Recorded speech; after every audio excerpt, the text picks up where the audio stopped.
नमस्कार, news nation के digital platform पर है आप। ओकिनावा प्रेजेंट्स चैंपियंस की जंग देख रहे हैं और आज चैंपियंस के जंग में मुकाबला था दिल्ली कैपिटल्स बनाम रॉयल चैलेंजर्स बेंगलोर। यानी कि एक तरफ थे डेविड वार्नर, दूसरी तरफ थे फाफ डुप्लेसी, जिसमें जीत हुई डेविड वार्नर की। यानी कि आरसीबी से हार का बदला ले लिया गया है। जो हार दिल्ली को बेंगलोर में थमाई गई थी, उस हार का बदला दिल्ली वालों ने दिल्ली में ले लिया है और इस मुकाबले को दिल्ली कैपिटल्स ने जीत लिया है। मिचेल मार्श ने 2 विकेट लिए, लेकिन क्या पारी खेली फिल सॉल्ट ने। और लग रहा था कि 180 182 अगर बनाए हैं तो डिफेंड किए जा सकते हैं। विराट कोहली मैच के बीच में ये बात बोलते हुए नजर आए थे कि 160 भी बनते तो भी शायद हम इसे डिफेंड कर लेते, लेकिन ये तो 180 भी डिफेंड नहीं कर पाए और एक तरफा हार ये रॉयल चैलेंजर्स बेंगलोर। और इसी के साथ दिल्ली ने अपनी जो कहते हैं वो उम्मीद कायम रखी है इस पूरे टूर्नामेंट के लिए। बिल्कुल। और फिल सॉल्ट, और आप देखेंगे जिस तरीके से दिल्ली बल्लेबाजी कर रही थी, ये तो 200 210 होते तो भी चेज हो जाते, आराम से हो जाते, क्योंकि एक तो ड्राई सरफेस था दिल्ली का और गेंद ना बड़े अच्छे से बैट पर आ रही थी। और फिल शॉट ने क्या बैटिंग की आज, मज़ा आ गया उनकी बैटिंग देख के, क्योंकि उनके पास हर तरीके के शॉट्स हैं। बैकफुट पे पंच अच्छा लगाते हैं और विद द स्पिन बहुत अच्छा खेलते हैं। और इन्होंने जो रन बनाए हैं ना, वो सबसे बेहतरीन पेस अटैक था, क्योंकि उनके पास जोश हेजलवुड हैं, मोहम्मद सिराज हैं। यार मोहम्मद सिराज को तो उन्होंने ओवर एक्स्ट्रा कवर के ऊपर से छक्के मारे हैं। मतलब आप सोच लो आप कितने खतरनाक बैट्समैन हैं ये। और खुशबू जी, मैंने एक शॉट देखा था फ्लिप शॉट का, जोश हेजलवुड को स्टेप आउट करके शॉट मार रहे हैं। बताओ इतने खतरनाक बैट्समैन हैं ये। लेकिन थोड़ा एक बताऊं, दिल्ली कैपिटल्स आई है, रंग में आई है, लेकिन साइबा थोड़ी देर कर दिया आते आते। हालांकि चलिए उम्मीद कायम है। और देखिए इस मैच को भी अगर देखें तो 17वें ओवर में ही जीत लिया है और ये भी बहुत इंपॉर्टेंट होगा। बिल्कुल, नेट रन रेट में भी फायदा हुआ और दिल्ली कैपिटल्स पहली बार इस टूर्नामेंट में 10वें पायदान को छोड़कर 9वें पायदान पर आ गई है। बहुत बहुत बधाई हो दिल्ली कैपिटल्स को, डेविड वार्नर को। अक्षर पटेल इस कैंप में लगातार मेहनत करते हुए नजर आते हैं। और रॉयल चैलेंजर्स बेंगलोर के लिए बुरी खबर हो सकती है, क्योंकि अभी भी 10 अंकों पर ही अटकी हुई है। हालांकि पॉइंट्स टेबल में वो कोई नुकसान नहीं हुआ, 5वें नंबर पर ही है रॉयल चैलेंजर्स बेंगलोर की टीम। लेकिन दिल्ली कैपिटल्स ने टीमों का खेल बिगाड़ना शुरू कर दिया है यहां से। अब अगर दिल्ली कैपिटल्स इसी तरह से बाकी टीमों का खेल बिगाड़ेगी तो जिसको हराएगी उसको बाहर करती जाएगी। बिल्कुल। और अब देखिए ना, इसी के साथ बेंगलुरु के लिए भी तो टेंशन बढ़ी गई है ना, क्योंकि जैसा कि कह रहे हैं, ऐसा लग रहा था कि स्कोर काफी अच्छा है, मुश्किल होगी दिल्ली को, शायद चारों खाने निश्चित कर देंगे। लेकिन शुरुआत से ही पकड़ दिल्ली की जबरदस्त रही इस मैच में। बिल्कुल, शुरुआत से ही पकड़ अच्छी रही। जब विराट कोहली और फाफ डुप्लेसी बल्लेबाजी कर रहे थे, पावर प्ले में शायद 50 या 51 रन बनाए थे उन्होंने। तो ये मुझे लग रहा है कि इस पिच के हिसाब से काफी नहीं थे। ये पिच 210 वाली थी, 200 से 210 के बीच में आपको बनाने चाहिए थे। और गेंदबाजी में तो जैसा कि मुंबई इंडियंस वाला हाल होता है, एक बार अगर आपको चौके छक्के पड़े तो सारी लाइन और लेंथ बिगड़ जाती है। जोश हेजलवुड जैसा गेंदबाज आकर नो बॉल कर रहा है, तो ये अपने आप में ये चीज दिखाता है कि प्रेशर झेलने में आप बिल्कुल कमजोर हैं। और फिल सॉल्ट ने जिस तरीके से बल्लेबाजी की, डेविड वार्नर ने वो शुरू में आके कुछ शॉट्स लगाए, जिससे पहले ही लग रहा था कि दिल्ली कैपिटल्स इस मुकाबले को आसानी से जीत जाएगी। बट खुशबू और चिराग, जिसे अभी आपने बात कही, 220 रन शॉर्ट रह गई दिल्ली, क्योंकि ये जो मैदान था इसके ऊपर 220 आराम से बन सकते थे। आरसीबी के लिए मुझे लगता है कि जो ग्लेन मैक्सवेल जब आउट हुए, वो एक हल्का सा सेटबैक आया, लेकिन उसके बाद महिपाल लोमलर ने आज क्या बैटिंग की है। आज 54 बनाए 29 बॉल्स में, उन्होंने मोमेंटम सेट कर दिया था।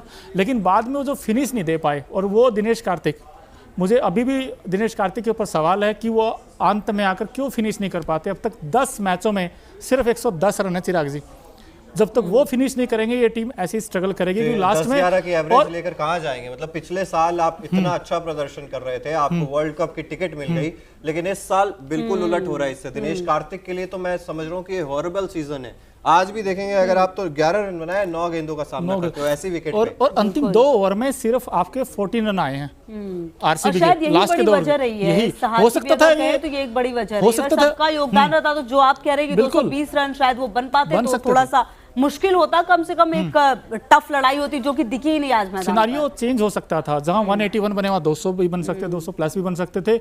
और दूसरी चीज, दिनेश कार्तिक की जो विकेट कीपिंग है वो भी साधारण नजर आई, टू बी ऑनेस्ट, क्योंकि एक समय ऐसा आया था फ्लिप सॉल्ट सिर्फ 17 रन पर थे, उनका कैच छोड़ दिया वनिंदु हसरंगा की गेंद पर, वो ओवर एक्स्ट्रा कवर मारने गए, इनसाइड एज लगा बैट का, और दिनेश कार्तिक ने बिल्कुल सॉफ्ट चांस था वो छोड़ दिया। मुझे लगा वो कैच नहीं छोड़ा, वो मैच छोड़ा आपने, क्योंकि वो एक ऐसी स्टेज थी जहां से अगर फ्लिप सॉल्ट आउट हो जाते वार्नर भी आउट हो गए थे, तो वहां से पकड़ हो जब सकता था। दिनेश कार्तिक इस टूर्नामेंट में ऐसे कैचेस छोड़ रहे हैं, ऐसे कैचेस पहले भी छोड़ रहे हैं। लखनऊ वाला वो मैच याद आता है जहां पर आवेश खान बिना बैट टच किए सिंगल भाग लिए थे, वहां पर भी गेंद आई नहीं थी दिनेश कार्तिक के हाथ में, वहां पर आ जाती तो वहां पर भी आप शायद ड्रॉ करवा लेते। विराट कोहली 119 की स्ट्राइक रेट से अगर आप दिल्ली में बल्लेबाजी करेंगे तो आप मैच कहां से जीतेंगे? 46 बॉल 55 रन मुश्किल है जी, क्योंकि विराट कोहली को वो एग्रेसिव स्टार्ट देना पड़ेगा अगर इस टीम को और अच्छा करना है, क्योंकि अब कंपटीशन बहुत तेज हो गया है।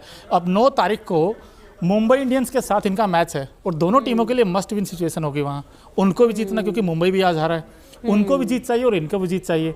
लेकिन इनको जीत तब मिलेगी जब ऊपर से फाफ तो रन बना ही रहे हैं, लेकिन विराट को थोड़ा तेज खेलना पड़ेगा। और जो हम केजीएफ करते हैं ना, विराट कोहली है, फाफ डुप्लेसिस है, ग्लेन मैक्सवेल है, आज महिपाल लोमनर ने भी दिखाया कि हाँ मैं बैटिंग कर सकता हूँ। लेकिन अनुज रावत ने भी छक्का लगाया। जिस तरीके से प्रैक्टिस कर रहे थे, मैं वहां पे मौजूद था, सिर्फ अनुज रावत, महिपाल लोमरोर और वनिंदु हसरंगा, ये 3 ही खिलाड़ी पूरे दिन कल प्रैक्टिस कर रहे थे। ऑप्शनल प्रैक्टिस सेशन था, ना विराट कोहली आए, ना फाफ डुप्लेसी आए, ना मोहम्मद सिराज आए, ना जॉश हेजलवुड आए, मतलब आप देख सकते हैं ना मैक्सवेल आए। तो किस तरीके से अगर आप प्रैक्टिस भी नहीं कर रहे हैं, आप देखेंगे अगर, तो दूसरी तरफ दिल्ली का पूरा खेमा लगा हुआ था। 3 ओवर 29 रन अगर इस विकेट पे कोई गेंदबाज खा रहा है तो वो बुरी इकोनॉमी नहीं है मेरे हिसाब से। ईशांत शर्मा लगातार अच्छी गेंदबाजी कर रहे हैं, विकेट हालांकि नहीं मिला लेकिन ये उतना बड़ा स्कोर नहीं था। ग्लेन मैक्सवेल पहली ही गेंद और ये चलते हो गए। ग्लेन मैक्सवेल का अब समझ में नहीं आ रहा है, या तो 0 है या 50 है, या 0 है या 50 है। ये मतलब जिसमें चलेंगे अच्छे से चलेंगे और जिसमें नहीं चलेंगे उसमें कोई साफ मतलब झलकती है इनके बल्ले से भी और गेंदबाजी में भी। आज तो इन्होंने रन खाए हैं और 32 गेंदे 45 रन।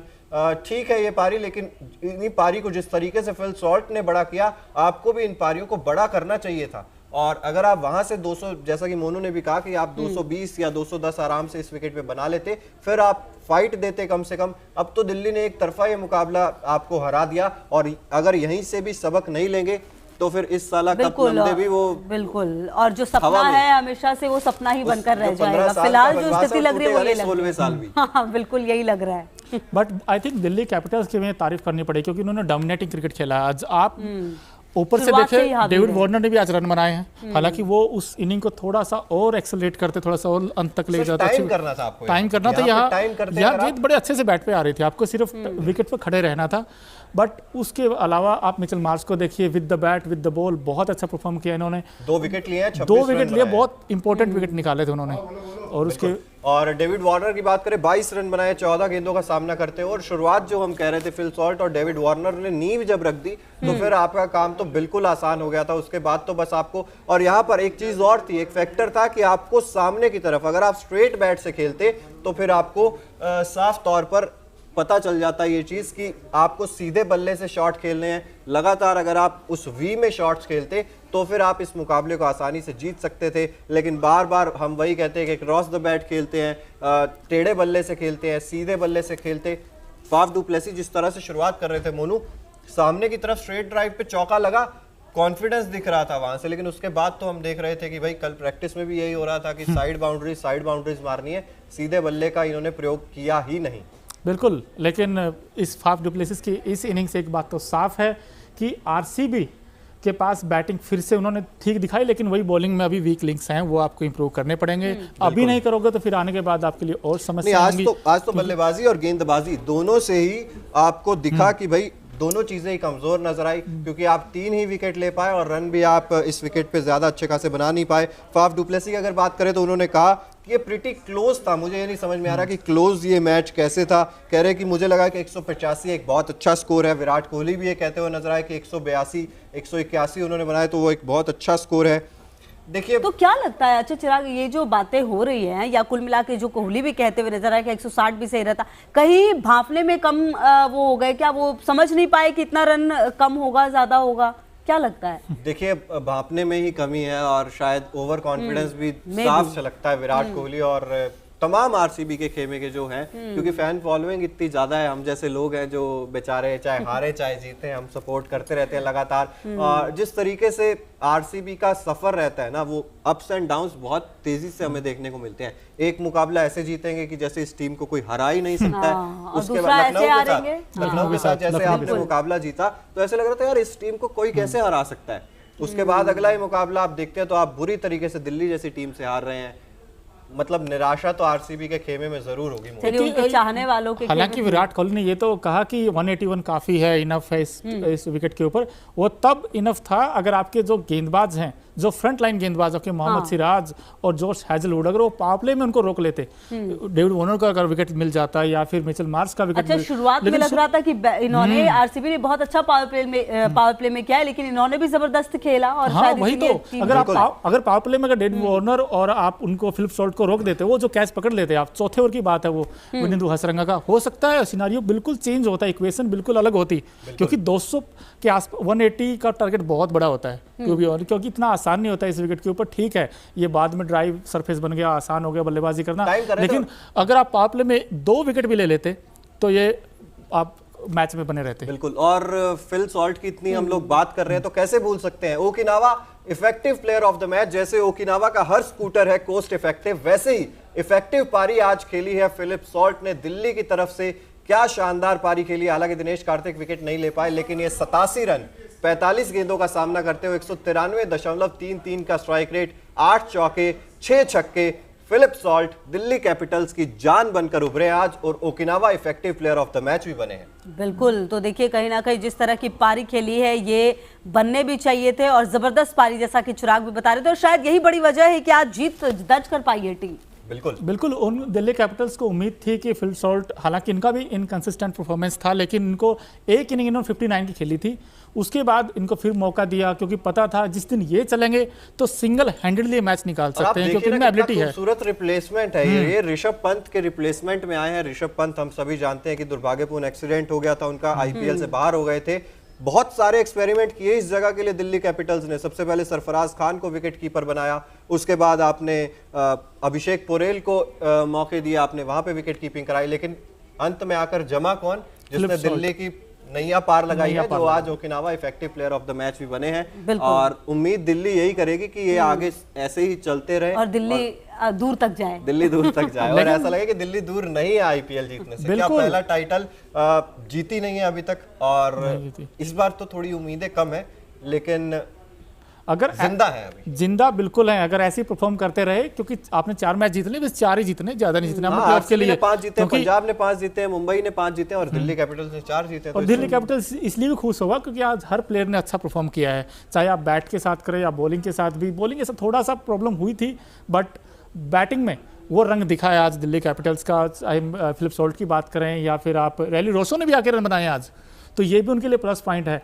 अगर इसी तरीके से खेलते रहे तो मुझे लगता है कि यार ये टीम है ना आगे जा सकती है, इनके लिए अभी सारे दरवाजे खुले हैं।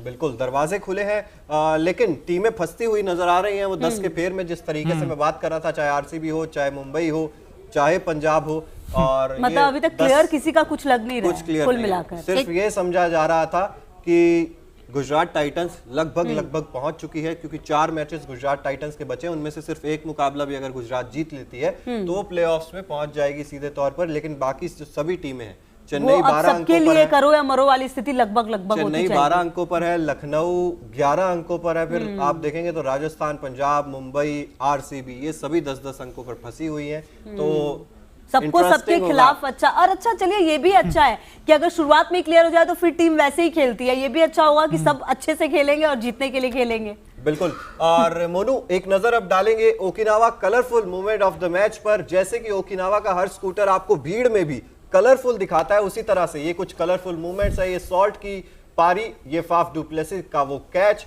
और कुछ फैंस, ये जो नन्हे फैंस आए थे आरसीबी के, हालांकि दिल इनका टूटा जरूर होगा, लेकिन फैंस तो फैंस होते हैं ना, और आरसीबी के फैंस तो कट्टर फैंस होते हैं। ये कैच आउटस्टैंडिंग कैच था, और फिलिप सॉल्ट की वो पारी, ये सभी Okinawa colourful movement of the match. आप देख रहे हैं इस वक्त तस्वीरें मैचेस से जो निकल कर आई थी Delhi Capitals versus royal Challengers Bangalore की। इस फैन के बारे में क्या कहेंगे आप? बिल्कुल छोटा सा है, लेकिन देखिए फुल ऑन जोश जो है वो बिल्कुल हाई है, और अपनी टीम को कितने अच्छे से चीयर करते हुए नजर आ रहा है। मोनू, हार्ट ब्रेक एक बार फिर से आरसीबी के लिए, वो इस साल कप नमदे इस बार भी टूट जाएगा क्या सपना? लग तो ऐसा ही रहा है, क्योंकि आप जब तक नीचे से बैटिंग नहीं बनेगी तब तक, क्योंकि आपको जब टोन सेट हो चुका था, प्लेटफॉर्म मिल चुका था, उसके बाद भी आप, मुझे एक समय ऐसा लगा था टू बी ऑनेस्ट खुशबू जी की 200 आराम से बन जाएंगे क्योंकि विकेट ऐसा है। लेकिन बाद में अगर अंतिम 2 ओवर में आप 14 रन बनाओगे तो कैसे आप ये कह सकते हो कि हाँ हमने अच्छा स्कोर बनाया है, क्योंकि 200 इस विकेट के ऊपर हो सकता था कि उनके लिए कम बैक करने का मौका होता। 200 बहुत होता है चेज करने के लिए, बट आज नहीं कर पाए। उनकी बॉलिंग में भी वैसी छोटे रन भी काफी ज्यादा इंपॉर्टेंट होता है। अगर बिल्कुल आपको होते कोई मैच जीतना है तो उसमें एक रन बचाना भी पड़ता है, लेना भी पड़ता है। ये तो है, हर मैच की एक रन इंपॉर्टेंट की है। अहमियत, और आरसीबी तो कैसे भूल सकती है लखनऊ के खिलाफ वो मैच हारने के बाद कि एक रन की अहमियत क्या होती है। लेकिन कुछ अब समय हो चुका है जब एक एक तरफा मुकाबले हमें देखने को मिल रहे हैं। चाहे आज दिन में जो मुकाबला था Chennai super Kings versus Mumbai Indians, Chennai super Kings ने एक तरफा उस मुकाबले को जीत लिया, मुंबई इंडियंस बुरी तरह से हार गई। रोहित शर्मा के लिए वो हार्ट ब्रेक था, यहाँ पर विराट कोहली के लिए हार्ट ब्रेक था, क्योंकि अपने होम ग्राउंड पर खेल रहे थे। विराट कोहली पवेलियन बना है जब से दिल्ली के अंदर, उसके बाद पहली बार विराट कोहली यहाँ पर खेलते हुए नजर आ रहे थे। हालांकि एक अर्धशतक जरूर जमाया है उन्होंने, हाँ, खुद के लिए 7000 रन भी शायद आज पूरे किए हैं। 7000 रन भी पूरे किए, और लेकिन अगर आप मैच जिताते तो आपको ज्यादा फिर वो खुशी होती। इम्पोर्टेंट ज्यादा होता है। ये बात तो सही है कि उन्होंने रन ठीक ठाक बनाए, लेकिन टीम के लिए वो सही नहीं हो पाया। बिल्कुल, टीम के लिए सही नहीं हो पाया। कुछ देर अब बातचीत हम लोग करेंगे कल, क्योंकि सुपर संडे है और सुपर संडे के दिन दो बड़े मुकाबले आपको देखने को मिलेंगे, और ओकिनावा प्रेजेंट्स चैंपियंस की जंग भी आपको लगातार इन मैचेस पर कवरेज देखने को मिलेगी। सबसे पहला जो मुकाबला है वो खेला जाएगा गुजरात टाइटंस बनाम लखनऊ सुपर जायंट्स के बीच। अहमदाबाद के नरेंद्र मोदी स्टेडियम में मुकाबला शाम 3:30 बजे शुरू हो जाएगा। अब गुजरात लखनऊ को लखनऊ के घर में जाकर हराकर आई थी, अब लखनऊ वाले आ रहे हैं गुजरात में। यहाँ तो और ज्यादा मौका है। फिर मोनू चहल जी से पूछना चाहेंगे, क्या प्रेडिक्शन फेंकना चाहते हैं आप? मैं चाहता हूँ गुजरात टाइटंस जीते, और वो जीतेगी भी, क्योंकि उन्होंने through out in this IPL सबसे बढ़िया अगर कोई टीम खेली है तो गुजरात टाइटंस है। उन्होंने क्लैरिटी दे दी है वैसे कि वो प्लेऑफ के लिए जाएगी। अगर वो ज़्यादा मैच जीतेगी तो उनके लिए प्लस पॉइंट ये है कि उनको 2 मैचेस मिलेंगे आगे। एक होता नहीं कि आपके पास तब भी आपको 2 मौके मिलते हैं, और इस टीम के पास सब कुछ है। मैच फिनिशर भी है इसके पास, टॉप ऑर्डर में इनके पास अच्छी खासी बैटिंग है, और रिद्धिमान साहा ने भी पिछले मैच में रन बनाए। रिद्धिमान